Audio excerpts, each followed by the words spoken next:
Hello. I might have to run, but I'm going to listen in as much as I can. Great. Anyone else here other than me?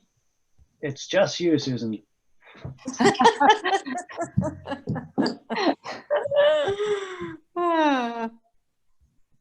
Hey, Sochi. Hey, Renee. Hey, how's Hey, it going? Renee. Good. Hey, Vanessa, normally we start a little bit late, but I think given Renee's time constraints, we should probably get started pretty quickly. Yeah, and we're recording this session, so anyone who comes in late will have the opportunity to listen in. And I'll have to jump off early, so I will listen to the rest of it afterwards.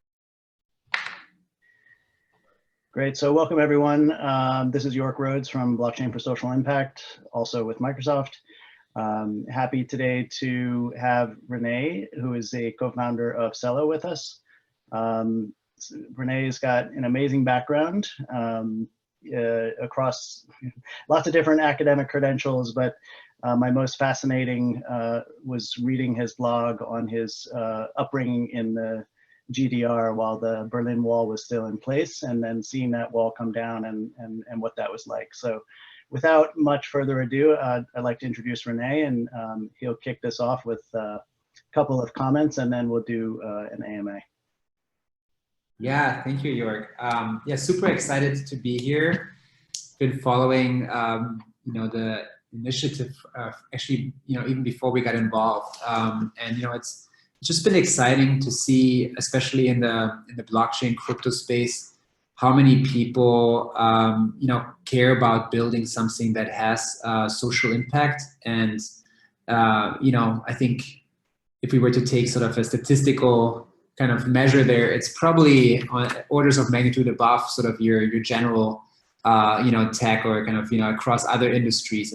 And so that's, I think, a big part of why it's so much fun to be in the space in the first place, because you end up at a conference or at an event, you end up running into people who have very similar ambitions and passions. And for me and for us here at C Labs building Celo, that's really been kind of a big part why this is exciting. So maybe what's the best way to kick off? Should I give a little bit of background on Celo to kind of kick us off and then go into questions? Yeah, I think that would be great. In particular, I think just understanding what drives you and what drives Celo from a mission perspective, I think is really important. And obviously it's very mission aligned, so. Yeah, great. So I'm one of three co-founders, Merrick and Seb, and I have been working together for a decade now at this point. And when we started out, one of the first things we did was, write down the mission for, mostly kind of for ourselves to make sure we're aligned on what's getting us excited when we get up in the morning. And, the mission really hasn't changed at all over the last 3 years since we started working on this. The approach has, and that's been informed by some of the research and the work we've been doing in market all around the world. But Celo's mission is simply to build a better financial system that actually kind of enables the conditions for prosperity for everyone. And the prosperity piece here is critical. I think just building better financial infrastructure in itself, I don't think would be maybe be useful, but wouldn't be quite as exciting, because just giving someone the ability to have financial tools, it's like, it's not that fulfilling. It's more fulfilling to see when you enable someone through these financial tools now to follow their sort of personal mission, their purpose, and do great things, whether that's starting a business, or whether that's maybe just helping out a friend in need or a family member, or just gaining financial independence, right? So I think they're looking sort of behind the numbers. What are sort of the use cases? What are the things that this platform can enable? That's what really drives us. And I can share a little bit later what some of the use cases are that we've been seeing and experimenting with. Maybe on Celo, for those of you who kind of, are just getting started or have just heard about it or are not too familiar with it, when we first started working on this, we were immediately drawn to the space for some of the reasons I mentioned, but then also really seeing, digital currencies, permissionless kind of open digital currencies as a big enabler, particularly for populations that don't have access to the traditional financial system. We found two big kind of things that were missing. One was just around the usability, right? Still onboarding into the space to this day, 2.5 years, 3 years later, remains difficult. Unless you go through a centralized gateway, that's definitely gotten better. And then on the other hand, also, the utility of some of the crypto assets, given the volatility was not very high in terms of using, for example, say Bitcoin as a means of payment. And so for us, having built kind of, software before, we felt like, a lot of the audiences that we saw could really benefit from this technology, were folks that were, only had a mobile phone to access the internet, right, or access sort of the global economy. And so one of the first design criteria was, how do we actually enable, a cryptocurrency to work very easily on even a very simple, very simple phone. We knew from the beginning that we would want to build this in an open source way, just to, it's such a big kind of mission and task. It's impossible to think about doing this all by ourselves or by one company, but it needs to be a collective effort. And, it's part of the reason we're involved here and in some of the other kind of initiatives that we're doing in collaboration with other projects and organizations. And it's also, I think early enough in the space that we want to provide as much, starting sort of with a use case, providing as much kind of insight on how we see some of these problems, being solved potentially with this technology. Ultimately, our dream is that we're not building all the tools that we want to see in the world ourselves, but we can provide an infrastructure that lets others who actually are much, have the local context, know what the communities that they live and work in need, and for us to simply provide support or enable that with a piece of the puzzle that we bring. But we also recognize that the best lending product for Colombia, or the best micro insurance product for Kenya is likely not going to be built by us, but by teams that live and work in those markets and have that local context. And so we've set ourselves up to be as transparent as possible about what we're building and how we're building it, and giving sort of people who want to collaborate on this vision with us and who have strengths in some of the other different pieces that complete that puzzle, give them a chance to work with us. Now, I'll stop there just as sort of a general overview, but yeah, happy to kind of take questions. Yeah, that's great, Rene. Thank you. One of the things that fascinates me has been your approach to really design this from the user experience in the field down, essentially. And so one of the early things that intrigued me actually was the onboarding process through mobile. It was really intriguing. And so for folks who haven't looked into that, obviously we can't go into a great deal about that here in this short period of time, but it's one of the very interesting protocols that is part of the Celo platform. Yeah. Great. We did receive a few questions over the Gitcoin chat. And if anybody has any additional questions, feel free to post them in the chat window. But just to kick it off, one of the questions was about projects and use cases the team is working on and what you're excited about. Yeah, no, that's a great one. So when we first started Celo, one of the areas we're researching were universal basic income programs. And we looked at a bunch of them that are happening across the world, and we're quite excited by the notion of, basically putting money into a community, and like what we found was that oftentimes these programs were run at a very small scale with sort of handpicked participants. And we just, we couldn't sort of really see a way of how you would ever roll these out at a much, much bigger scale to hundreds of million people in a community or country. And so for us, that was one of the use cases where, like, actually you could solve this with this kind of architecture where, to Jörg's point, you can map wallets to a phone number, and as long as you have phone numbers of the participants that you want to give money to, that's all you need, and you can get started much more easily than if you had to kind of figure out, okay, what carriers and mobile money systems are they on, or what are the bank account details? Is that actually the right person? Are they still living in the place that's, there's all these like questions around KYC and just the operational effort of running out this program, especially in places that have kind of, lower percentages of, bankness, felt like just a big enabler. And so one of the first use cases as a team that we've spent a lot of time on was cash transfer programs. And those happen by humanitarian organizations like, the World Food Program, but also governments and sometimes private companies, foundations. And so that's been a big area for us. And we have people on the team who've actually administrated, what is the word? Those programs, and who've come and joined us because they felt the pain and they see Celo kind of addressing that pain. I would say beyond that, we're still early in sort of DeFi, or open finance, I think is a better term. And, I get really excited playing with some of the tools that pop up on almost a weekly basis.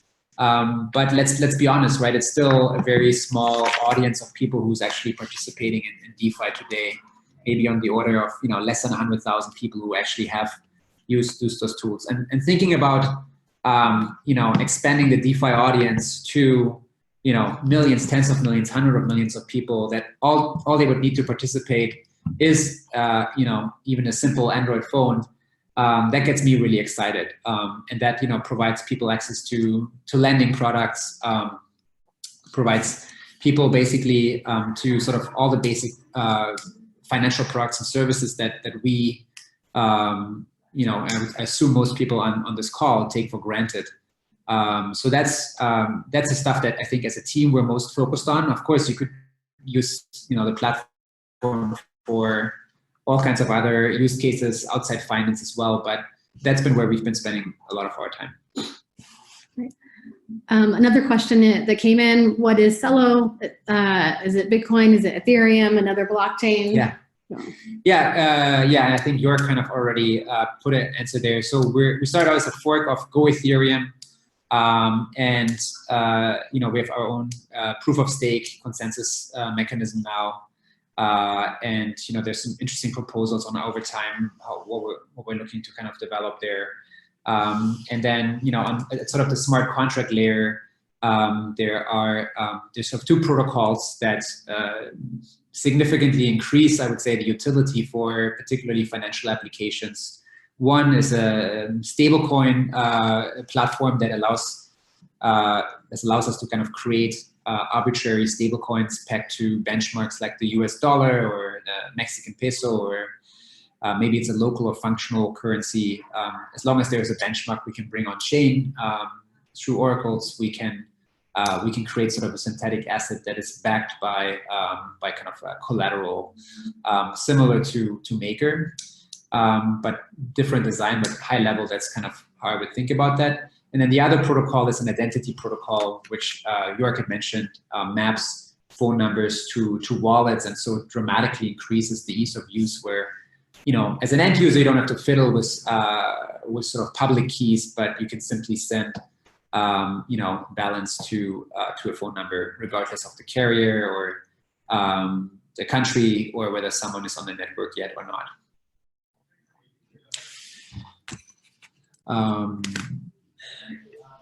Yeah, there was a question about just timing, where you are in your journey.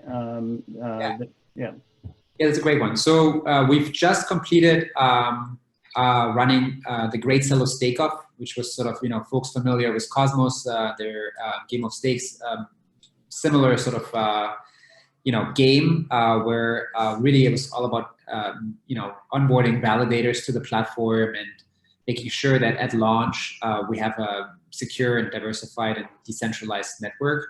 It's very successful with over 300 validators register, and throughout the competition, more than 100 compete for like the 100 spots, and we actually ended up increasing the validator set even during the stake off. So that went really well, and we're basically now about to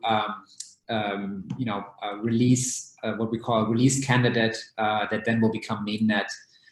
There's probably like 1 or 2 of those just to kind of make sure things are properly tested, kind of simulating sort of the actual kind of launch and then doing the actual launch. And maybe one note there, we're not standing up the network, but it's the validators who will end up standing up the network. So that's underway, and the target right now is to have mainnet live in April. That's great progress. Yeah. Just a quick question on the validator pool. Outside of the incentivized testnet stake-off, what is the process for becoming a validator if someone wants to? Yeah, so great question. So unlike Libra, where you have to be invited to join the Libra Association and write a $10 million check, we are truly permissionless open. So anybody who wants to run a validator and has the necessary Celo Gold to kind of lock up can run a validator. And so we actually we have a bunch of programs that we're thinking about to also grow the validator community overall. We already have some of the top Cosmos and Tezos validators on our network. We're talking to a lot of universities standing up validators, and ideally with some of the research we've also publicly shared, which would allow really increasing the validator set to thousands, tens of thousands. A big focus will be of actually helping the community grow and make sure that more people have the right set of tools and infrastructure to do that.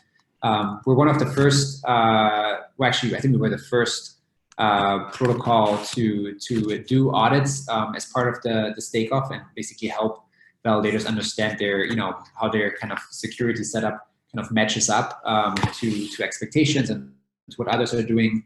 And folks found that really helpful. And so I think, there's a blog post out on it. People want to learn more about that.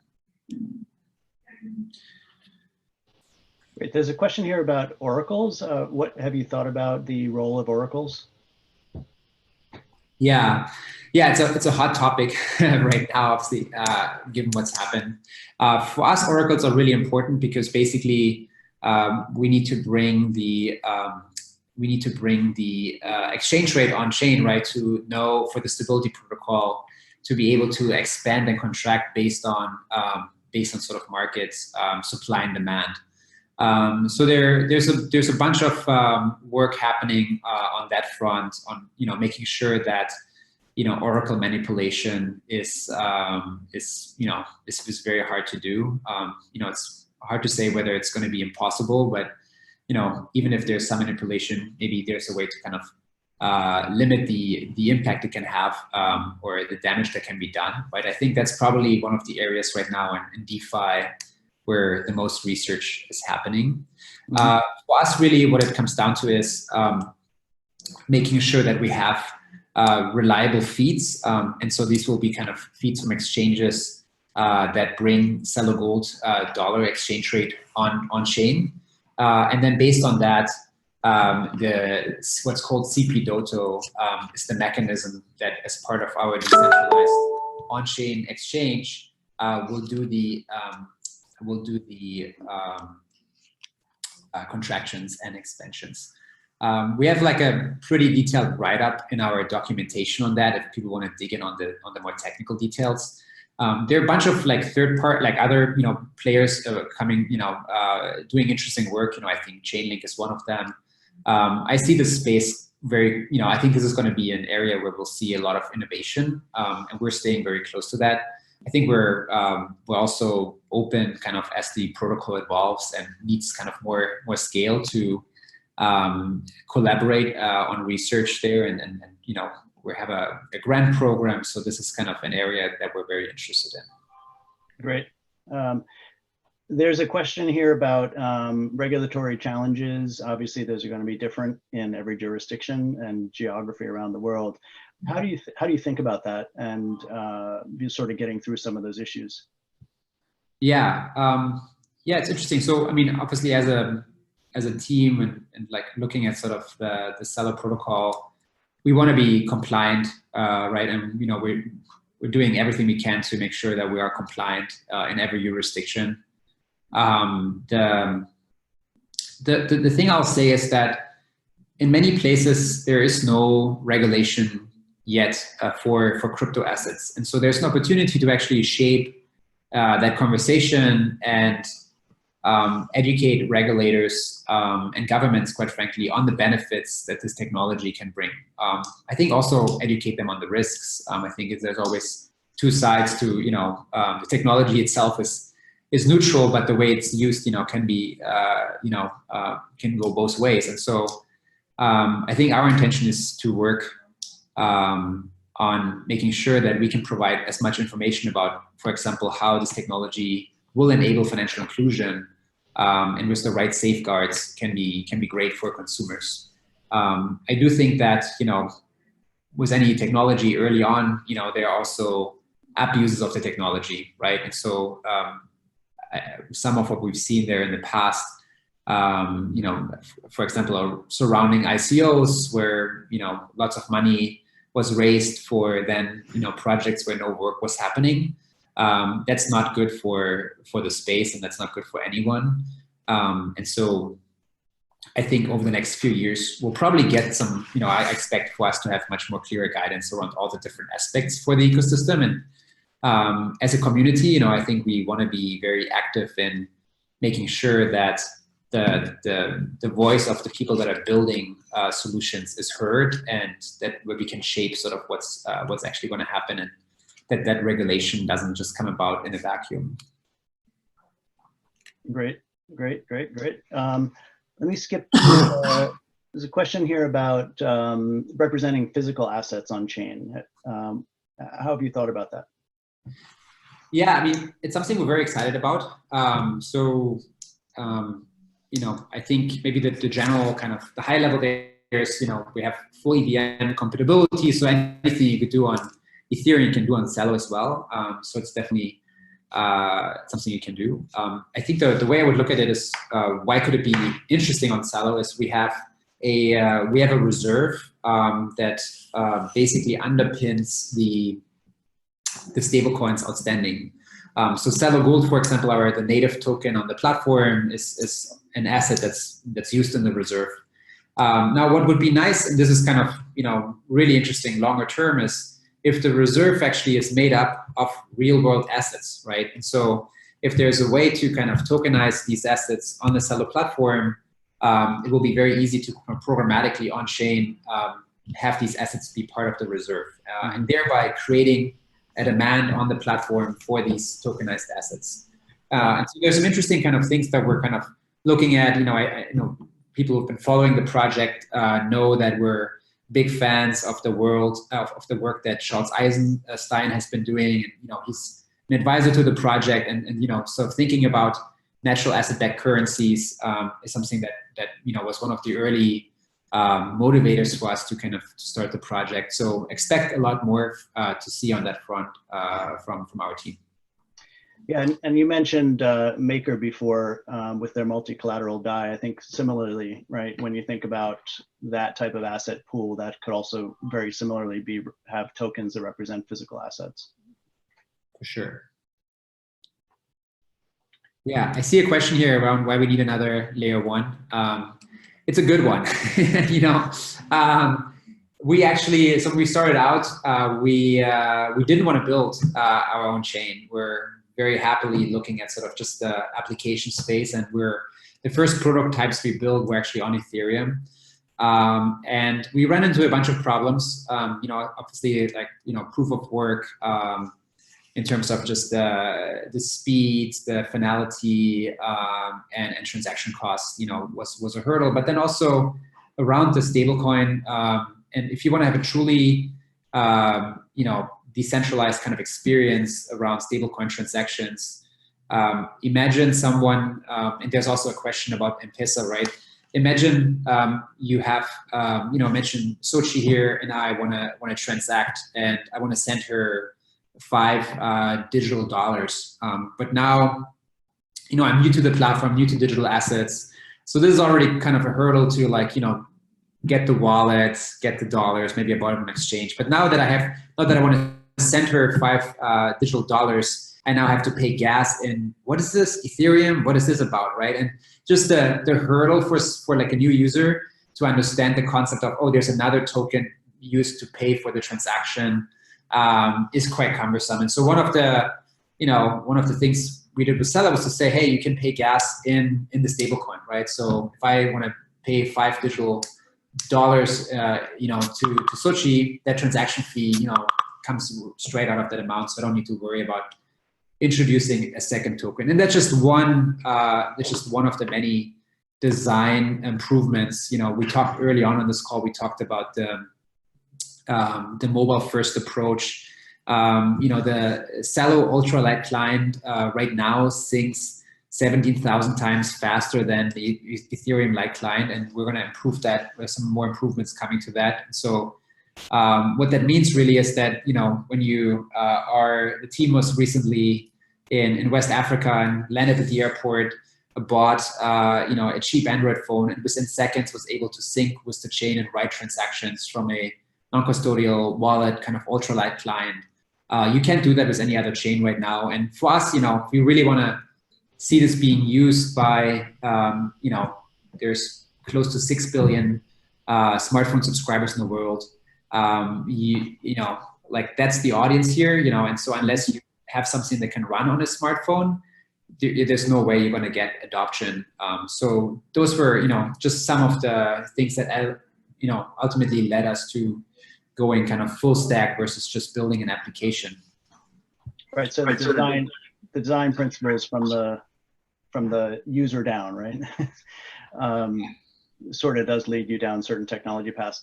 Sort of related to that question, and I know you have to run in a few minutes, Rene, so I want to get to the other questions, but related to that, have you given any thought to the value proposition of the cooperation, collaboration, or interoperability concepts around Celo and Ethereum as an example? Yeah, there's a bunch of work right now going on, bridging to both Ethereum and Bitcoin. So, I mean, our view is, as a team, you know, and you know, some of the difference, I guess, to Libra, you know, we believe in a world with many digital currencies, and you know, definitely a world where there's many layer ones that are all interoperable, that all maybe specialize on slightly different kind of use cases. So interoperability is a big part of where we see kind of the future, and where we're investing from an ecosystem perspective and from a grants perspective as well. So yeah, anyone working on that, you know, we feel like we're already working with some of the key teams in that field, but definitely always interested to meet people who are thinking about that. And maybe like kind of related to that, you know, it's really, you know, there are probably folks here who've built on Ethereum. You know, one of the reasons to have Celo be a fork of Ethereum was because we wanted to make it really easy for people to have, you know, have kind of their app, their dApp run on multiple platforms, right? It's the same way that you can now with React Native, you can have like a native application on Android and iOS to tap into a bigger user base. We see the world a similar way. You could have like someone who's built a successful dApp on Ethereum who now wants to tap into a mobile audience and basically uses the Celo SDK, redeploys the code, and you know, spins up a native kind of mobile application for their product running on Celo, tapping into likely a very different audience than they would have on Ethereum. And so I see it really as complementary and sort of, you know, different chains kind of have different purposes and maybe have different audiences even if they kind of have sometimes overlapping use cases. That's great. That's great. Thank you. Sochi, I'll let you manage time here. Great. Yeah, we are at time. Unfortunately, Renee's going to need to run, but thank you all for submitting your questions. Awesome. Yeah, let's do this again soon. Yeah.